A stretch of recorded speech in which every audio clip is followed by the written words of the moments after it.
बिस्मिल्लाहिर्रहमानिर्रहीम। अस्सलामु अलैकुम नाज़रीन, आप देख रहे हैं दिला स्टार। मैं हूं यासिर रशीद और मेरे साथ हैं सीनियर सहाफ़ी राना मोहम्मद अजीम साहब। नाज़रीन, हुकूमत और अपोजिशन के दरमियान महाज आराई जो है वो दिलचस्प मरहले में दाखिल हो चुकी है।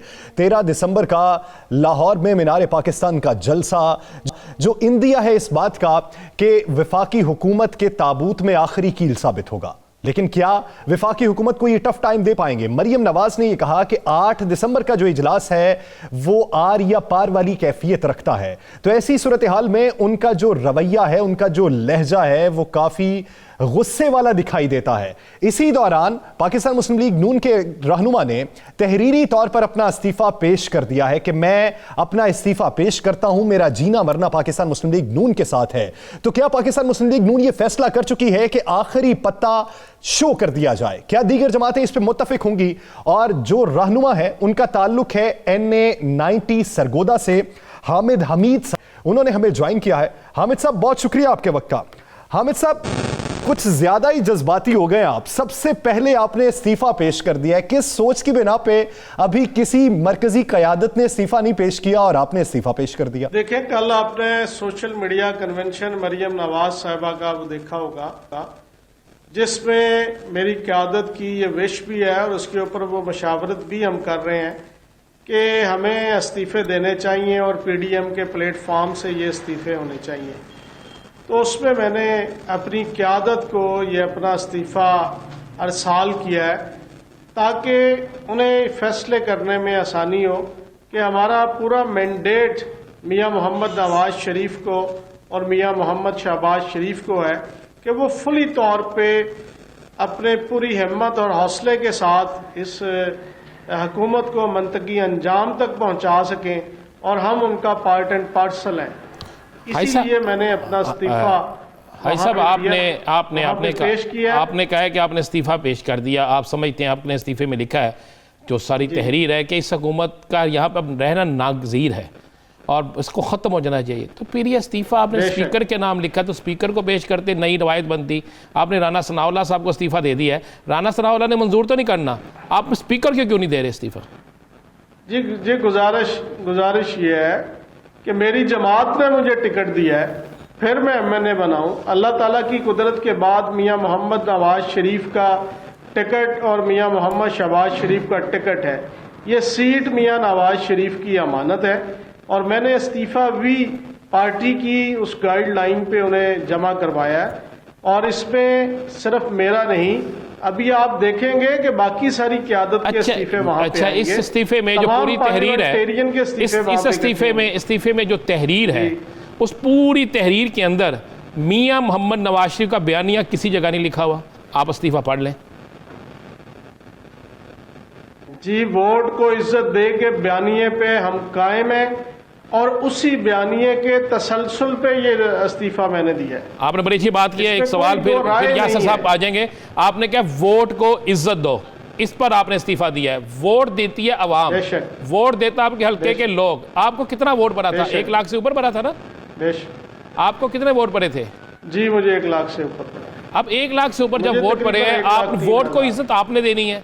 आपको जो 1 लाख से ऊपर वोट बने हैं, आप उनको इज्जत नहीं दे रहे, आप इज्जत दे रहे हैं अपनी क़यादत को।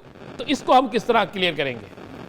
जी नहीं, मैं उस इस्तीफे में मैंने बड़ी डिटेल के साथ लिखा है। 2.5 साल से लोगों का एहतसाल हो रहा है। महंगाई में मेरे हल्के नहीं, मेरे पाकिस्तान की आवाम पिस गई है और मैंने फ्लोर ऑफ दी हाउस भी अपनी आवाज उठाई है। आप देखें कि ये असेंबली में जितने भी बजट इस नालायक और नाअहल गवर्नमेंट ने पेश किए हैं, इसमें बदकिस्मती के साथ इमरान खान का ताल्लुक सरगोदा डिवीजन के साथ है। मुझे एक भी PSDP प्रोग्राम में कोई आप स्कीम बता दें कि इस सिलेक्टेड वजीर आजम ने अपने डिवीजन के लिए कोई स्कीम का इजरा किया हो। कि देखें, लोग इस होप के साथ, इस उम्मीद के साथ हमें वोट देते हैं कि उनके मसाइल हल होंगे और मसाइल की निशानदही करना हम पार्लियामेंटेरियन का काम है। तो मैंने हर मर्तबा जब भी मुझे मौका मिला तो मैंने फ्लोर ऑफ द हाउस न सिर्फ इसकी आवाज उठाई बल्कि बांगे दोहल कहा है कि हमें इस प्राइम मिनिस्टर ने पूरे डिवीजन में कोई डेवलपमेंट की स्कीम हामिद नहीं साहब, दी। आपने लोग ये कहा परेशान कि हैं, मियां पीने नवाज के शरीफ पानी साहब से। आपके कायद हैं, आपका जीना मरना पार्टी के साथ है, इसलिए आपने इस्तीफा दिया। तो आपकी पार्टी के ही सदर हैं मियां शहबाज शरीफ साहब, उनकी तो राय ये है कि इस्तीफों की बजाय मुज़ाकरात का ऑप्शन खुला रखना चाहिए। जी देखें, उसमें जमहूरी सिस्टम में हर एक की राय मुकद्दम होती है, फैसला मियां नवाज शरीफ का है। अच्छा, मियां शहबाज शरीफ साहब का जो फैसला है वो मुकद्दम नहीं है? नहीं, मियां नवाज शरीफ का जो फैसला है वही मियां शहबाज शरीफ का फैसला है। और उसी फैसले के तसलसल में, उसी फैसले की पासदारी में आज मियां शहबाज शरीफ साहब जेल में है। अगर वो मियां नवाज शरीफ का फैसला ना मानते तो आज बाहर होते। 22 सालों में सरगोदा डिवीजन के या सरगोदा के कोई काम नहीं हुए।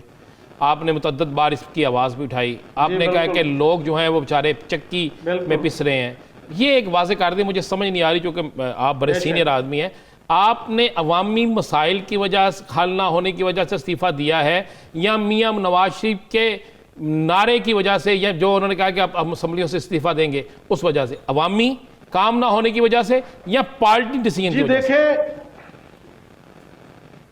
देखिए, जो मेरी हल्के की नहीं, मैंने पहले भी गुजारिश की कि पाकिस्तान की आवाम भाई पिस चुकी है महंगाई में। आप इस्तीफे तो थोड़ी छोटी बात है, मैं समझता हूं कि अगर मजीद इनको टाइम दिया गया है, खुदा ना खास्ता मेरे मुंह में खाक कि ये कहीं मुल्क का नुकसान ना कर दें। आप देखेंगे कश्मीर के ऊपर जिस तरह पसपसाई हुई है, और चले यही बता दें कि आपने कहा कि इनको मजीद टाइम दे दिया गया तो मुल्क के लिए खराब होगा। मैं यही सवाल करना चाहता हूं कि इस्तीफा फिर असम्बली में जाएगा तो फौरी मंजूर हो जाएगा, क़यादत के पास जाएगा, क़यादत अगर 15 दिन और लगा देती है या महीना और लगा देती है, तो फिर क्या आप 1 महीना या 15 दिन मजीद तबाही के देना चाहते हैं? जी देखें, ये फैसला तो अब मेरी क़यादत करेगी कि वो कल जमा करवाते हैं, 10 दिन बाद जमा कराते हैं, 1 माह के बाद जमा कराते हैं। हम हर उस फैसले की तायीद में। तो हामिद साहब, क़यादत तो फिर 2.5 साल भी खामोश रही है, अब जाके इस्तीफों के ऑप्शन पे बात होने लगी है। हामिद साहब, ये कह दें कि आपकी नजर में, आपकी जमात के क्या तमाम अराकीन इस्तीफे देने पर मुत्तफिक हो जाएंगे?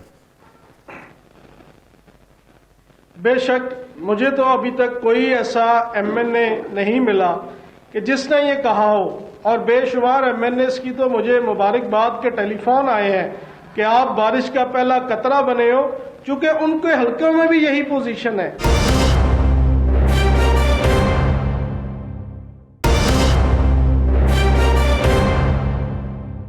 मरियम नवाज साहिबा ने यह क्यों कहा कि जो इस्तीफा नहीं देगा उसके घर का घेराव करेंगे? यानी कहीं ना कहीं खदशा मौजूद है। जी देखें, कुछ ऐसे लोटे हर जमात में मौजूद हैं। आपने देखा होगा कुछ 5-6 के करीब पंजाब असम्बली के लोटे, जिन्होंने पार्टी क़यादत की वायलेशन की और उनका घेराव भी किया वर्कर्स ने। तो इस तरह के लोग तो मौजूद हैं कि जो प्रेशर को बर्दाश्त करते हैं। अल्हम्दुलिल्लाह हमने न किसी प्रेशर को माना, बल्कि अवामी राय के मुताबिक अपनी क़यादत को, अपनी तजवीज़ और अपनी, मैं समझता हूं, आप कह रहे हैं आपके हल्के, ये आपके हल्के के लोगों का मुतालबा है कि आप इस असेंबली से बाहर आ जाएं, ऐसा ही है ना जी? जी, इस डिफेक्टो प्राइम मिनिस्टर के साथ मेरे हल्के की आवाम का मुतालबा है कि मजीद इसको वक्त नहीं देना चाहिए। मैं इसी पे आ रहा हूं, यही मैं आप ही के सवाल का जवाब चाहता हूं। जब इसको मजीद वक्त नहीं देना चाहिए तो ये इस्तीफा जो है, ये इस्तीफा असम्बली में क्यों नहीं आप पेश करते? नंबर 1, फिर क़यादत नहीं होता इस्तीफा, आपने स्पीकर के नाम लिखा है, राना सनाउल्लाह के नाम नहीं लिखा। जिसके नाम इस्तीफा लिखा है छुट्टी भी उससे लेते हैं ना, उसको कब पेश करेंगे? और अगर ये आप 1 दिन नहीं इसे मजीद हुकूमत को देना चाहते, 2.5 साल तो आपने दे दिए, अब मजीद अगर आगे जाके यही मामला चलते हैं तो फिर सारी खराबी की जिम्मेदारी आपकी क़यादत यहाँ आप उठाएंगे? जी देखिए, आपने अपने हिस्से का काम करना है। जो मेरा हिस्सा है वो मैं अल्हम्दुलिल्लाह सुम्मा अल्हम्दुलिल्लाह डाल रहा हूँ। मेरे बस में, मेरे इख्तियार में वो असेंबली को घर भेजना नहीं है, ना मैं प्राइम मिनिस्टर के किसी कोलो फेल का जिम्मेदार हूँ। जहां तक मैंने गुजारिश की कि स्पीकर के नाम पे अगर इस्तीफा नहीं होगा तो उस इस्तीफे की कोई वैल्यू नहीं होगी। आप अपनी क़यादत को इस्तीफा ड्रेस नहीं कर सकते, आप स्पीकर के नाम पे ही देंगे। चूंकि मेरी क़यादत ने मुझे टिकट दिया था तो मैं समझता हूं आपका रूल ये है, असेंबली रूल ये है, असेंबली रूल ये है कि जब आप इस्तीफा पेश करते हैं तो वो स्पीकर का नाम लेकर स्पीकर को पेश करते हैं, फिर बिल मुशाफा वहां जाकर कहते हैं कि वाकई मैंने ये इस्तीफा मैंने पेश किया है। तो जब आपने ये इस्तीफा पेश ही करना है, एक कॉपी अपनी क़यादत को दे दें, एक कॉपी आप स्पीकर को भेज दें। जी गुजारिश ये है, मैं पार्टी डिसिप्लिन का पाबंद हूं और मैंने पार्टी डिसिप्लिन से वायलेशन तो नहीं करनी। आपका ये मौक़िफ़ तो हो सकता है मगर मेरा ये मौक़िफ़ नहीं है। मेरा मौक़िफ़ ये है कि मैं पार्टी क़यादत को अपने हल्के की और अपनी दिल की आवाज वो मैंने बताई है। हामिद साहब, एक आखिरी सवाल, आने वाले दिनों में आपकी सियासी जद्दोजहद भी है, काफी अरसा सियासत भी आप कर चुके हैं, तो एक बतौर सियासी रहनुमा या सियासी कारकुन क्या आप ये समझते हैं कि पीडीएम प्लेटफॉर्म में मौजूद तमाम जमातें इस्तीफों के ऑप्शन पर मान जाएंगी? मेरा ख्याल है कि अपनी पॉलिटिकल सर्वाइवल के लिए और इस मुल्क के वसीतर मुफाद के लिए इसके अलावा कोई ऑप्शन नहीं है। इसके अलावा ऑप्शन मौजूद नहीं है, लेकिन देखना यह है कि इस ऑप्शन को अवील कौन कौन करता है। बहुत शुक्रिया हामिद हमीद साहब इस हवाले से अपना वक्त दे। राना साहब, क्या वाकई घेराव करने की बात की गई है कि घेराव किया जाएगा? तो अगर घेराव करने की बात की गई है तो खदशा भी मौजूद होगा कि कौन कौन इस अमल में शामिल नहीं होगा। देखें यासर, मैं आपको अंदर की बात बता देता हूँ। मरियम नवाज साहबा को एक रिपोर्ट जाती है, उस रिपोर्ट के मुताबिक कि उनकी अक्सरियत MNA MP ऐसे हैं जो किसी सूरत में इस्तीफ़ा देने के लिए तैयार नहीं होंगे। उसके बाद बाकायदा वहाँ की मकामी क़यादत को, अपनी तंजीम के लोगों को, इनका सोशल मीडिया, इनको कहा जाता है कि आप लोग जो है ज़हनी तौर पर बाकायदा तैयार रखें और तैयार रहने के बाद आप जिन जिन MNA जो है वो अगर नहीं इस्तीफ़े देते तो उनके घरों का गिराव किया जाए। ये एक प्लानिंग। अच्छा, इनको रिपोर्ट मिल चुकी थी कि इस्तीफे नहीं आने। फिर उसके बाद इनको इनके एक बड़े करीबी उस्ताद मोहतरम ने कहा आप इस तरह करें कि इज्जत बचाने के लिए बेहतर है कि इन्हें कहें कि पार्टी के पास इस्तीफे जमा करा दें, और पार्टी के पास जब इस्तीफे जमा हो जाएंगे तो वो पार्टी के पास लेंगे, अंदर आगे जब पेश करने की बारी आएगी तो फिर उस हालात के मुताबिक देखेंगे। अब प्लानिंग ये है कि पार्टी के पास इस्तीफे आ जाए, कुछ लोगों के इस्तीफे आ जाए, लेकिन तादाद ये बताई जाए कि जनाब सब के आ गए। मैं आपको ये मुसद्दका इतला दे रहा हूं जो इनके पास रिपोर्ट गई है, उस रिपोर्ट के मुताबिक 80% अरकान असम्बली इस्तीफे देने के लिए तैयार नहीं है। 80% मुस्लिम लीग नून के, और जिनमें मियां मोहम्मद शहबाज शरीफ शामिल हैं, जिनमें लाहौर से तलक रखने वाले 2 वफाकी वजीर भी शामिल हैं, जिनमें शहूपुरा से तलक रखने वाले एक तगड़े MNA जो इस वक्त असम्बली में बड़ी अच्छी पोजीशन पर है, जो जिसे हम कहते थे ना कि 5 प्यारे, वो भी शामिल हैं। मैं ये याद समझा।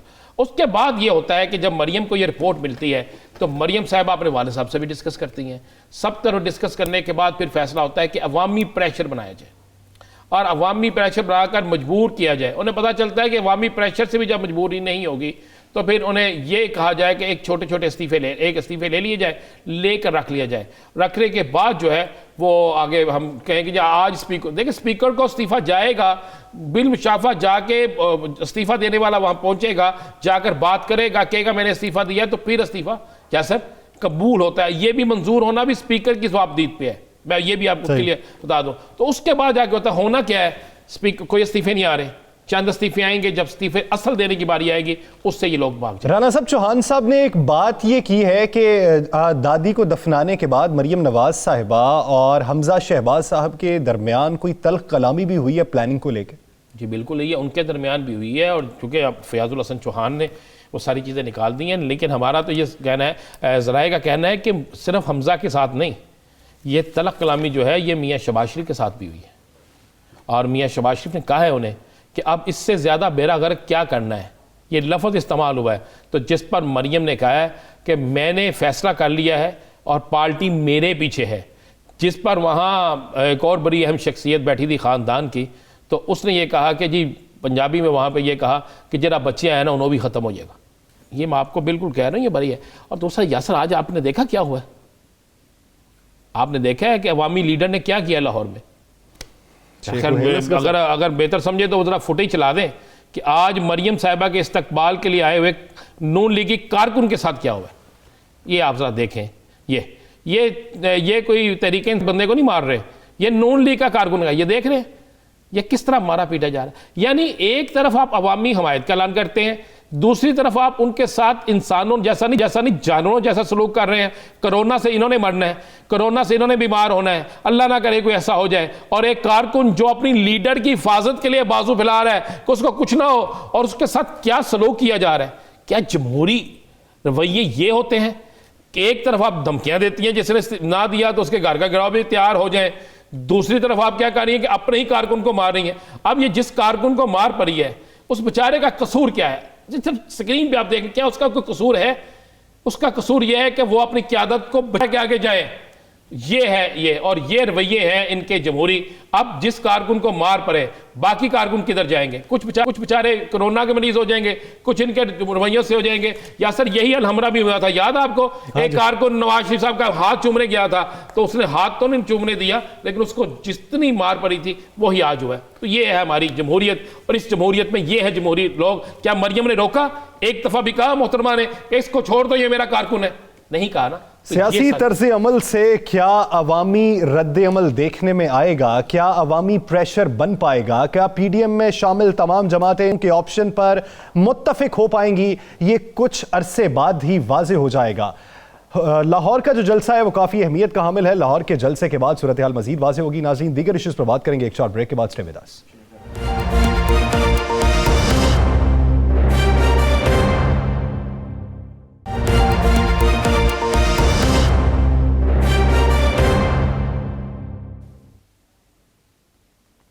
Welcome back. नाज़रीन, बात करेंगे भारतीय हुकूमत की, जिसकी नस्ल परस्ताना और किसान दुश्मन पॉलिसीज पर इस वक्त पूरे भारत में किसान सरापा एहतजाज हैं।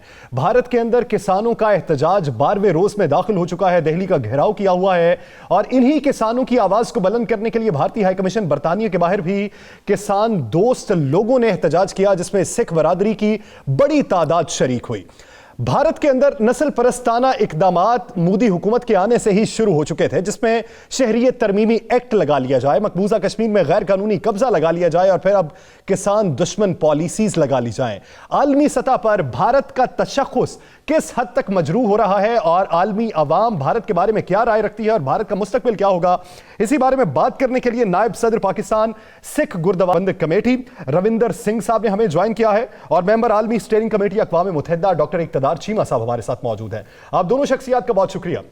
रविंदर सिंह साहब, सबसे पहले आपकी जानिब आऊंगा। क्या समझते हैं कि मोदी हुकूमत के आने से भारत में बदलाव क्या आया, शख्सी तौर पर, नस्ली तौर पर और मजहबी तौर? जब से नरेंद्र मोदी साहब आए हुए हैं, उसका एक आरएसएस वाला सोच जो है, ख़ास तौर पे इंडिया में रहने वाले पाकिस्तान जो मुसलमान भाई है, सिख भाईचारा है, सब के लिए वो एक जहर कातिल है। वो एक छोटे सोच वाला बंदा है।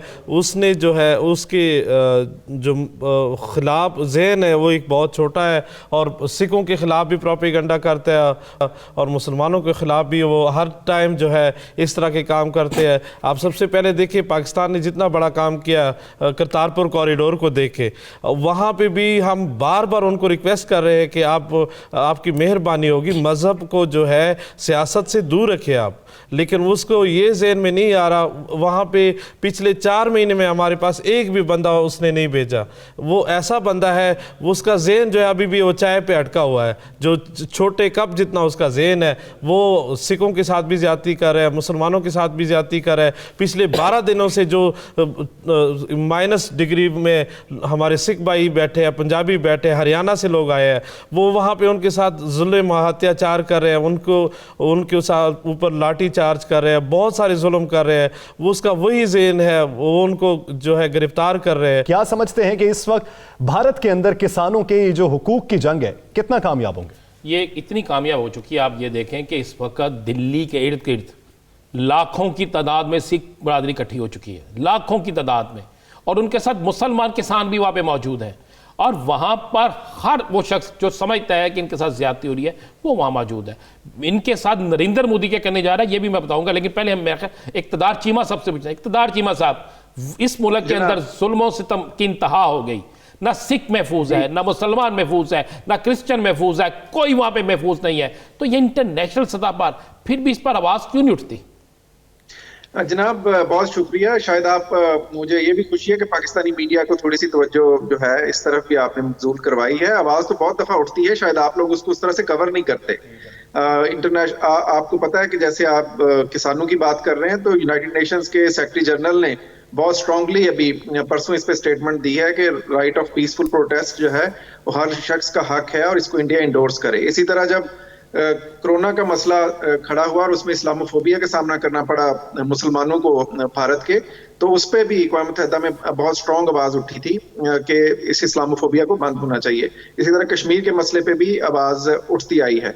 और जहां तक बात है बैनुल अक़वामी आवाज की, तो 2015 में जब मोदी का पहला दौर था तो उस जमाने में यूनाइटेड स्टेट्स जो कांग्रेस है, जो उसका पार्लियामेंट है, वहां एक स्पेशल हियरिंग हुई थी इन इश्यूज पे, जिसपे मैंने एक्सपर्ट विटनेस के तौर पे टेस्टिफाई किया था। और 2017 में स्टेट डिपार्टमेंट ने मेरी एक खसूसी रिपोर्ट भी इस पे छापी थी कि भारत में अक़लियतों को किन मसाइल का सामना है। लेकिन अनफॉर्चुनेटली ये जितनी डेवलपमेंट्स हैं और इसके बाद बहुत सारी यूएस कांग्रेस और सेनेट में हियरिंग हुई है भारत पे। अनफॉर्चुनेटली हमारा जो मीडिया है पाकिस्तान का और बहुत सारे जो नाम नेहाद तज्जियाकार हैं, वो इन इंटरनेशनल डेवलपमेंट्स को ना तो पाकिस्तानी अवाम तक पहुंचाते हैं और ना ही उस पर कोई नजर रखते हैं। बहरहाल इंटरनेशनली ये आवाजें बहुत स्ट्रांग हो रही हैं। अभी रिसेंटली कनाडा के प्राइम मिनिस्टर ने भी किसानों की आवाज को जो है वो और स्ट्रांग किया और उनकी हिमायत की है। तो इंटरनेशनल मीडिया इसको बहुत करीबी तरीके से देखता है। फिर आप एक बात दूसरी, ये सिर्फ अक़लियतों का मसला नहीं है। जब से मोदी की हुकूमत आई है, इसने भारत में ऐसे आईनी और कानूनी और ऐसे काले कवानीन मुतारिफ करवाए हैं जिससे भारत का नक्शा ही बदल गया है। जैसे हाल ही में उन्होंने सीए आपको पता है लागू किया, फिर NRC national register of citizenship लागू कर रहे हैं, मुसलमानों को उस मुल्क का शहरी नहीं रहने देने की कोशिशें हो रही हैं। और फिर रिसेंटली जो है वहाँ एनजीओज पर काले कवानीन लागू किए गए हैं और एमनेस्टी इंटरनेशनल और ग्रीन पीस जैसी ऑर्गेनाइजेशंस को भारत छोड़ना पड़ा है। तो ये सारे इकदाम नरेंद्र मोदी करके ये समझते थे कि वो पूरे भारत के लोगों को इंसानी हकूक के अलमबरदारों को कंट्रोल कर लेंगे। लेकिन ये किसानों का की जद्दोजहद जो शुरू हुई है, इससे एक बहुत अच्छा ट्रेंड सेट हुआ है। पहले तो एक मुकम्मल खामोशी थी और लोग ये समझते थे कि आरएसएस और बीजेपी की हुकूमत के खिलाफ कोई आवाज नहीं उठा सकता। लेकिन जिस जुर्रत और हिम्मत के साथ भारतीय किसान उठे, और उसमें सिर्फ सिख नहीं है, बहुत सारे हिंदू जो है वो हरियाणा के हिंदू, यूपी के मुसलमान, पंजाब के सिख इकट्ठे होकर बीजेपी की हुकूमत का और उनके इन तमाम जालमाना इक़दामात का मुकाबला कर रहे हैं। चीमा साहब, आप यूएन के अंदर स्टीयरिंग कमेटी के मेंबर हैं। आपको भी पता है ह्यूमन राइट्स वॉच की तंजीमें हो गई, एमनेस्टी इंटरनेशनल हो गया या दीगर तंजीमें, जिनकी सालाना की बुनियाद पे बेशुमार रिपोर्ट्स आती हैं, रिपोर्ट मुस्तनद भी होती हैं, लेकिन आलमी बरादरी हाथ क्यों नहीं झटकती भारत का? देखिए, आलमी बरादरी हाथ झटकती है, ऐसा नहीं है कि नहीं झटकती। आपको पता है कि बहुत सारी इस वक्त जो सबसे अहम काम हुआ है पिछले साल हुआ था, United states commission on international religious freedom ने भारत को कंट्री ऑफ पर्टिकुलर कंसर्न करार दिया था रिलीजियस फ्रीडम के लिए। और हाल ही में ट्रंप एडमिनिस्ट्रेशन के आखिरी दौर में ये आवाज फिर से उठी है। सेनेट में हियरिंग हुई है यूएस की, ये तो हो रहा है, इक़्तिदार सब तो कहते हैं आवाज उठ रही है, बिल्कुल उठ रही है, इसमें कोई शक नहीं। आज पाकिस्तान का तमाम मीडिया से उठा रहा है, खासकर 92 जो है वो कई रोज से आपकी आवाज बना हुआ है, क्योंकि जहां जुल्म होगा वहां पे तो हम आवाज बनेंगे। रविंदर साहब, सुनने में आया है कि बहुत से किसान बेचारे जो है सैकड़ों में बीमार हो गए हैं और उनको अस्पतालों में भी दाखिल नहीं होने दिया जा रहा, उन पर ज़मीन तंग की जा रही है, क्या ऐसा है? जी बिल्कुल, 100% ऐसा है। लोग हमारे साथ राब्ते में हैं, वो कह रहे हैं कि पाकिस्तान गवर्नमेंट को अब बार बार अपील करते हैं। इमरान खान जो है पहले भी हमारा साथी बना था, हमारे लिए वो पाकिस्तान जो है एक मक्का और मदीना है, और हम पाकिस्तान से ही उम्मीद रख सकते हैं कि पाकिस्तान हमारे लिए जो है आवाज़ भी उठाएगी, पाकिस्तानी मीडिया हमारे साथ होगा, पाकिस्तानी आर्मी को भी रिक्वेस्ट कर रहे हैं। लेकिन वहाँ पे पे जो है ख़ास तौर पे लोग बहुत ज़्यादा बीमार हो रहे हैं, उनके ऊपर जो है खानों पीनों में मिलावट की कोशिश करने जा रहे हैं, लेकिन उनको नहीं पता कि जो बाबा जी का जो लंगर है वो उस दिन से शुरू है, उस अंदर ऐसा कुछ नहीं मिलावट कर सकते। उनको बीमार करने की कोशिश कर रहे हैं, हॉस्पिटल में उनको जगह नहीं दे रहे हैं और उनको जो है ज़बरदस्ती जो है जेलों में डाले जा रहे हैं, उनके लिए ज़मीन तंग कर रहे हैं। और ख़ास तौर पे दिल्ली का जो ज़मीन है उधर ख़ास तौर पे सिखों को नहीं जाने दिया जा रहा वहाँ पे जो उसमें दाखिल होने के लिए। राना साहब, हिस्सा जो पाकिस्तान की जानिब से है वो आप आवाज़ बुलंद कर सकते हैं, बैनुल अक़वामी सतह पे कर सकते हैं, इससे बढ़ के हम क्या कर सकते हैं?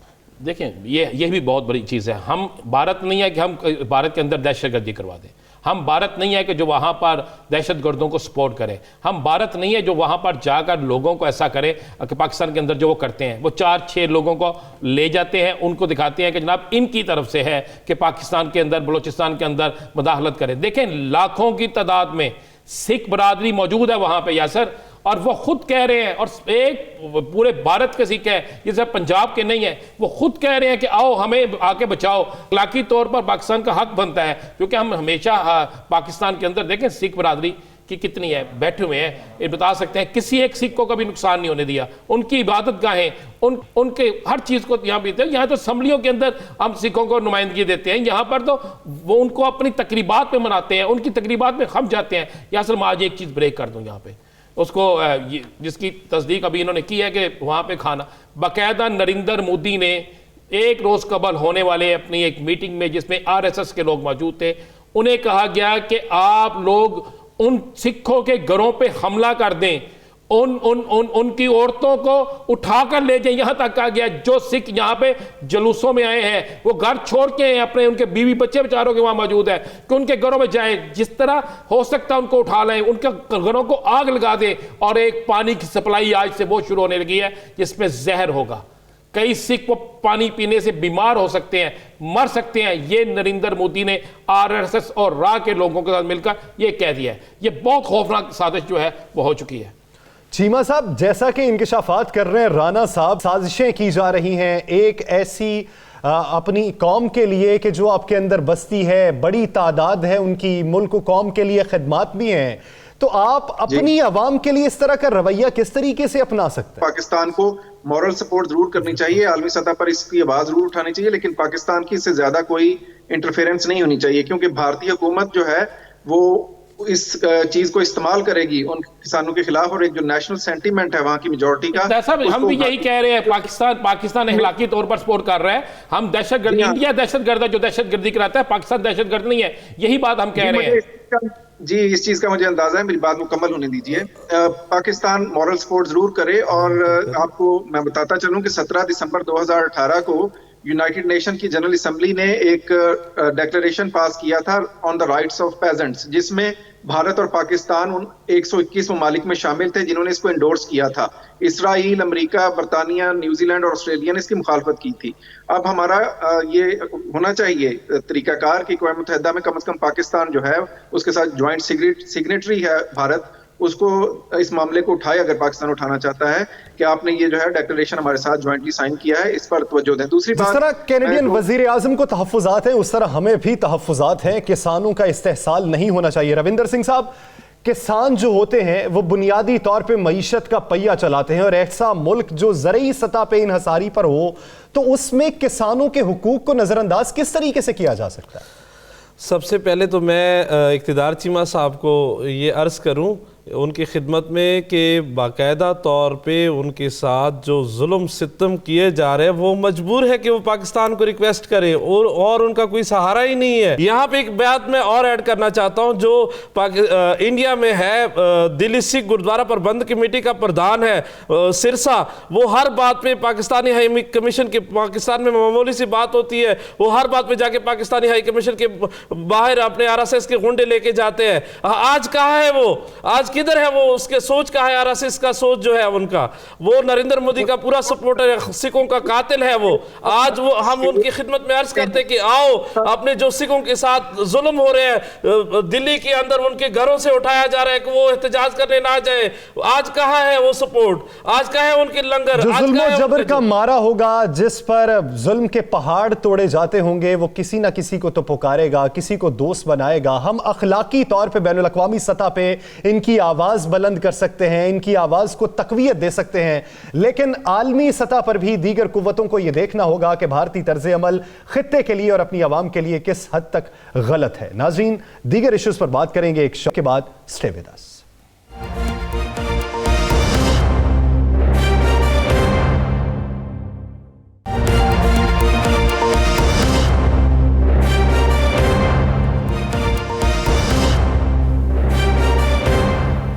Welcome back. नाज़रीन, पाकिस्तान में वैक्सीन की फराहमी अब तक हुकूमत का सबसे बड़ा चैलेंज है।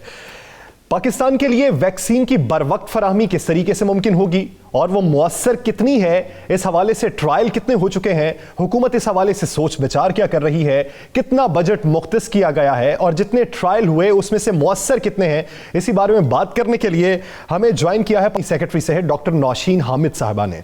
डॉक्टर साहिबा, बहुत शुक्रिया आपके वक्त का। डॉक्टर साहिबा, वैक्सीन की आम फर्द तक फराहमी जो है वो कब तक मुमकिन हो सकेगी? बहुत सी बातें ऐसी भी हैं कि अगले साल मिड में जाके ये वैक्सीन आम आवाम तक पहुंचेगी, लेकिन आपके मुताबिक ये जनवरी या फरवरी तक आ जाएगी, तो इसमें किस हद तक सदाकत है? कितनी वैक्सीन ऐसी हैं जिनके ट्रायल हो चुके हैं? जी, बिस्मिल्लाहिर्रहमानिर्रहीम। देखिए, इस वक्त गवर्नमेंट जो है वो मुख्तलिफ़ तरीक़ों से, मुख्तलिफ़ ज़राए से जो है वो वैक्सीन को प्रोक्योर करने की कोशिशों में लगी हुई है।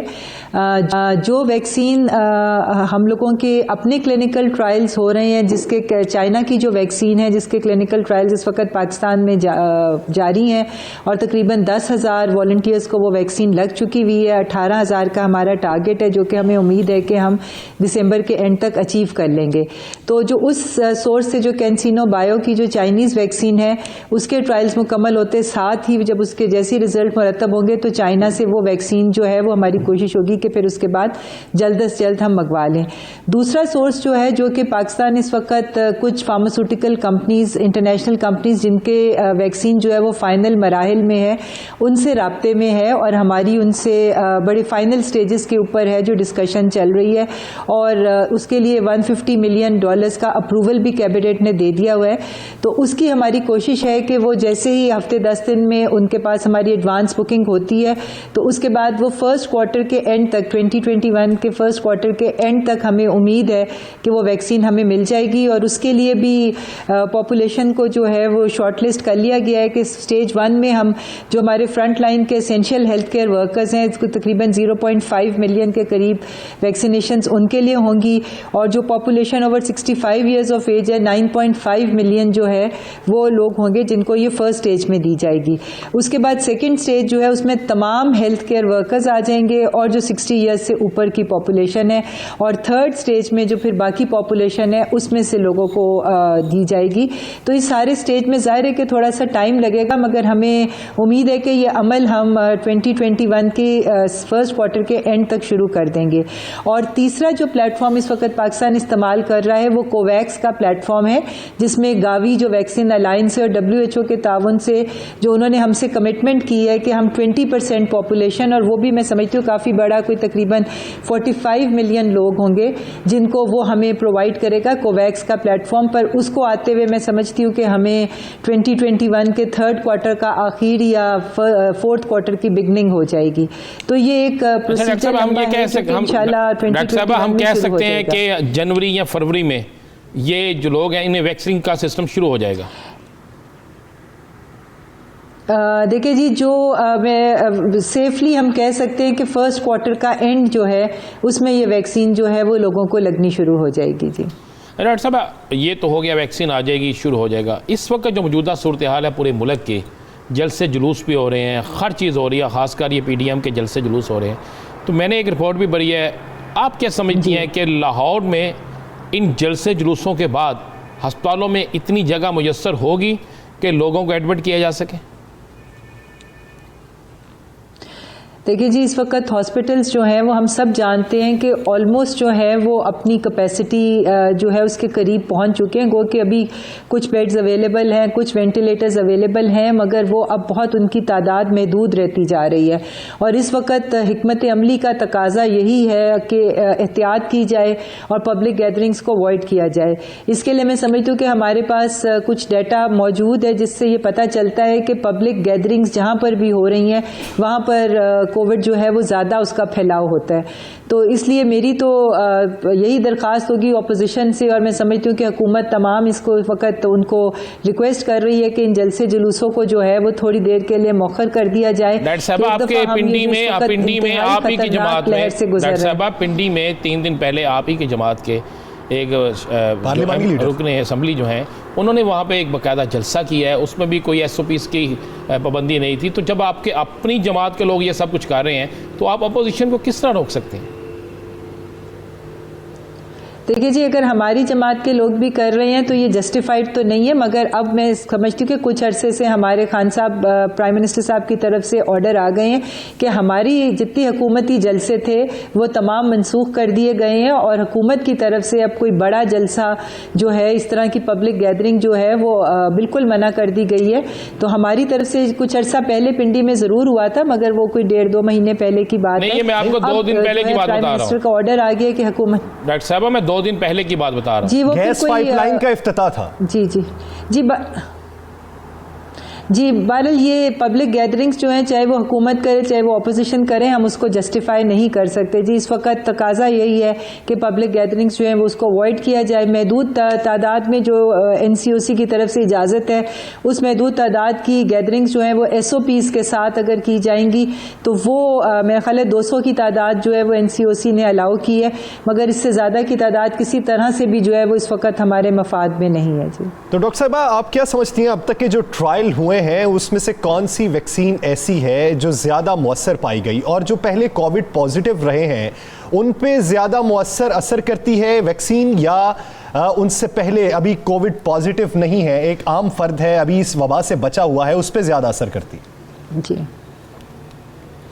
जी जाहिर है कि जिनके अंदर अभी कोविड ने अटैक नहीं किया है और कोई एंटीबॉडीज़ उनके अंदर मौजूद नहीं है, उनका इम्यून सिस्टम में वो मौजूद नहीं है एंटीबॉडीज़ जो कि कोविड होने के बाद इम्यूनिटी डेवलप होती है, तो उन्हीं के लिए ये वैक्सीन है। अगर कोविड पेशेंट्स के लिए वैक्सीन नहीं होती है, वो कोविड से बचाव के लिए होती है, तो ज़ाहिर है जिनको अभी तक कोविड नहीं हुआ ये वैक्सीन उन लोगों के लिए है ताकि वो आइंदा मुमकिनात अगर कोई कोविड का एक्सपोजर का है वो उससे बच सके। डॉक्टर साहब, यही सवाल है कि अगर कोई कोविड पॉजिटिव रहा और बाद में रिकवर हो चुका है तो क्या उसे वैक्सीन की जरूरत है या नहीं है? देखिए जी, ये वायरस चूँकि पहली दफ़ा इस दुनिया में आया है और ये किस तरीके से बिहेव कर रहा है उसका हमें इल्म नहीं है, मगर होता ये है कि जब भी कोई कोविड का पेशेंट होता है उसके अंदर इम्यूनिटी डेवलप हो जाती है और एंटीबॉडीज़ मौजूद होती हैं। ये हमें मुख्तलिफ यहाँ पे जो सीरोलॉजिकल टेस्ट हुए हैं इस्लामाबाद में, उससे भी हमें पॉपुलेशन की काफ़ी बड़ी तादाद में जिनको पता चला है कि जिनकी एंटीबॉडीज़ बन गई हैं, मगर अभी तक हमारे इल्म में ये नहीं है कि ये एंटीबॉडीज़ कितनी देर रहेंगी, ये 3 महीने, 4 महीने, 6 महीने या 1 साल, ये अभी इसके बारे में क्लैरिटी नहीं है।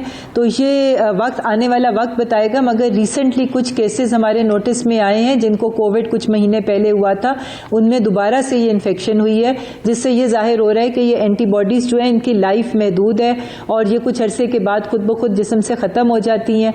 तो इसलिए एहतियात, जिनको कोविड हो भी गया है वो अपने आप को बिल्कुल ये ना समझें कि वो सेफ जोन में है, ये क्योंकि री इन्फेक्शन के केसेस हमारे सामने आ रहे हैं। चले, उम्मीद करते हैं कि जल्द से जल्द वैक्सीन की दस्तयाबी पाकिस्तान में हो जाए और आम फर्द तक इसकी फराहमी मुमकिन हो सके और हम इस वबा से छुटकारा हासिल कर सकें। बहुत शुक्रिया डॉक्टर नौशीन हामिद साहिबा इस हवाले से अपना वक्त देने के लिए। नाज़रीन, पाकिस्तान में कोरोना के फैलाव के हवाले से एक रिपोर्ट मंजर आम पे आई है कि अगर बात की जाए कराची की तो मुआशी हब है, वहां पर सबसे ज्यादा मस्बत केसेस की शरह में इजाफा हुआ, दूसरे नंबर पर एबटाबाद है। तो दीगर इलाकों में आए रोज बढ़ने वाले केसेस के हवाले से वफाकी हुकूमत क्या सोच रही है और हकाइक के मंजर आम पे आए, राना साहब से जानेंगे हकाइक किस हद तक खौफनाक हैं और उन हकाइक से निपटने के लिए हिकमत अमली हुकूमत की क्या है। देखिए यासर, इतनी खौफनाक सूरत हाल पैदा हो चुकी है कि एक रिपोर्ट में ये लिखा गया है और ये रिपोर्ट जो है ये 4 सूबों से ली गई है और एक मुश्तरका रिपोर्ट बना कर फिर उस रिपोर्ट को आगे हुकूमती हल्कों में भेजा गया है और उसके बाद उस रिपोर्ट पे बाकायदा बहस हुई है और बहस के बाद कुछ फैसले भी हुए हैं। पहले बता दूं, इस रिपोर्ट में वाज़ेह लिखा हुआ है कि जिस तादाद के साथ मरीज़ आ रहे हैं, कोरोना फैल रहा है, और अगर इसको ना रोका गया, अगर लोगों को SOPs पर अमल ना करवाया गया, तो अगले 5 से 6 दिन में पाकिस्तान के अस्पतालों में जगह नहीं होगी। ये लफ्ज़ है कि पाकिस्तान के अस्पतालों में जगह अवेल नहीं होगी। और ये भी कहा गया है कि जैसे ही सर्दी की शिद्दत बढ़ती जाएगी, इसका फैलाव भी ज़्यादा बढ़ता जाएगा। और ये भी बिल्कुल वाज़ेह लिखा गया है कि इस तरह लगता है कि जैसे कुछ कुव्वतें बाकायदा प्लानिंग के साथ, इसमें सियासी जमातों का जिक्र भी है कि प्लानिंग के साथ जो है इसके फैलाव में अपना किरदार अदा कर रहे हैं।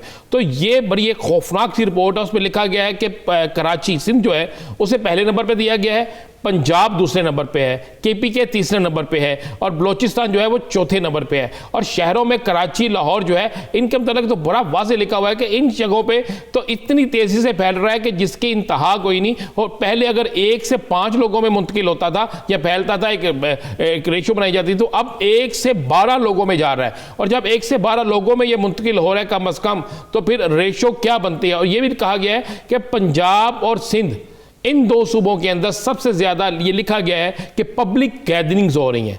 और पब्लिक गैदरिंग्स जो है उनके मतलब कहा गया है कि उन पब्लिक गैदरिंग्स में हर 5वां शख्स जो है खदशा है कि वो कोरोना का मरीज़ है। और इसमें यह भी लिखा गया कि ये ज़रूरी नहीं इस वक्त कोरोना ये हो कि आपको फौरी तौर पर खांसी आना शुरू हो जाए, फौरी तौर पर आपको ज़ुकाम शदीद हो जाए। उन्होंने कहा इस वक्त कोरोना की अलामत थोड़ी सी तब्दील है, और जो थोड़ी सी अलामत तब्दील है उससे एक आम आदमी समझता है कि शायद मैं एक पैनाडोल की गोली खाऊंगा उसमें ठीक हो जाऊंगा। ये वाज़ेह सारा कुछ लिखा हुआ है कि यह भी लिखा हुआ है कि जलसे जुलूसों के साथ शादी हाल, शॉपिंग मॉल्स, यहां पर ना सिर्फ SOPs पर अमल भी नहीं किया जा रहा, बल्कि SOPs की धज्जियां बखेरी जा रही हैं। और हुकूमती हल्के जो हैं वो सिर्फ चंद एक जगहों पर जाकर कुछ होटल्स, कुछ चीज़ें सील कर देते हैं, उसके अलावा कुछ भी नहीं है। और ये बिल्कुल खौफनाक तरीन चीज़ है यासर, कि जिसमें कहा गया कि अगर 5 से 6 रोज़ में यही स्पीड रही तो पाकिस्तान के किसी सूबे में भी अस्पतालों के अंदर जगह नहीं रहेंगी, क्योंकि इस मौसम में नज़ला, जुकाम और दीगर बीमारियां भी होती हैं। अल्लाह ताला हमें ऐसे वक्त से बचाए। मुस्बत केसेस की शरह का अंदाजा इस बात से लगाया जा सकता है कि 1 माह पहले तक जहां पर शरह 2% पर थी, और अब